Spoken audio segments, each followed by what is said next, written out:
আদালতকে বলেছি যে একটা মেডিকেল সার্টিফিকেট দেখাক যে সার্টিফিকেটটা আমি জাল করেছি। I am not doctor, I am Milton Samaddar. এই অভিযোগ ঢাহা মিথ্যা এবং মিল্টন সমাদদার সত্যিকার অর্থে একজন মানবতার ফেরিওয়ালা। মিল্টনকে যে রিমান্ড দেওয়া হলো, এই রিমান্ডে ইনশাআল্লাহ সে নিরপরাধ প্রমাণ হয়ে চলে আসবে। তার পক্ষে আমরা বিজ্ঞ আদালতে আমাদের জোরালো বক্তব্য উপস্থাপন করেছি এবং সেই বক্তব্যে আমরা বিজ্ঞ আদালতকে বলেছি আমরা ভালো কাজ করতে চাই এবং ভালো কাজ করতে গেলে যে বাধা আসে আজকের মামলায় সেই বাধাগুলোই আসছে।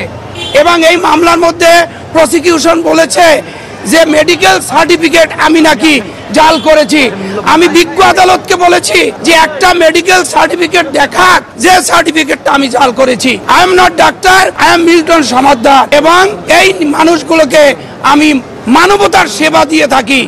এই সেবা কার্যক্রম করতে গিয়ে আজকে আমি এই প্রতিহিংসার শিকার হয়েছি এবং এই প্রতিহিংসার কারণে যে মামলা হলো এই মামলার কোনো মেরিট নাই এবং প্রসিকিউশন পক্ষ থেকে যে অভিযোগ তুলেছে যে ধারা হলো 420, 467, 468, 471, 420 মানে প্রতারণা।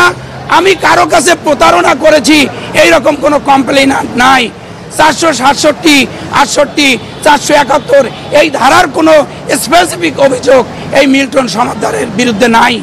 সুতরাং যে অভিযোগ এনেছে এই অভিযোগ ঢাহা মিথ্যা এবং মিল্টন সমাদদার সত্যিকার অর্থে একজন মানবতার ফেরিওয়ালা। আমাদের কথা হচ্ছে মিল্টন সমাদদার কোনো অন্যায় করে নাই, কোনো অপরাধ করে নাই। সুতরাং মিল্টনকে যে রিমান্ড দেওয়া হলো এই রিমান্ডে ইনশাআল্লাহ সে নিরপরাধ প্রমাণ হয়ে চলে আসবে এবং মানুষের মানবিক যে সাহায্য সেটা সে করতে পারবে।